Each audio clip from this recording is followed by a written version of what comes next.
Hammaga salom do'stlar. Xo'p, bugungi remontimiz Samsung Note 20 Ultra'ni prosessorini katat qilamiz. Vaqt ekonom qilish uchun prosessorni yechib, komponddan tozalab, mikroskopga qo'yib qo'ydik. Hozir xudo xolisa katat qilib, bu udar bo'lgan, udarda prosessor daroshkalar qo'yib yuborgan. Video davomida xudo xolisa katat qilib qo'yamiz. Divaynimda ustma-ustun turadi.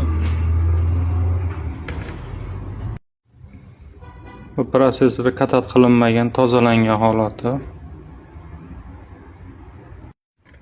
Har bir prosessorda bunaqa profarita bo'ladi, oyoq chiqarib beradigan. Buniki menga to'g'ri keladi hozir. Mana shunday hisob qilsam ham bir xil bo'ladi.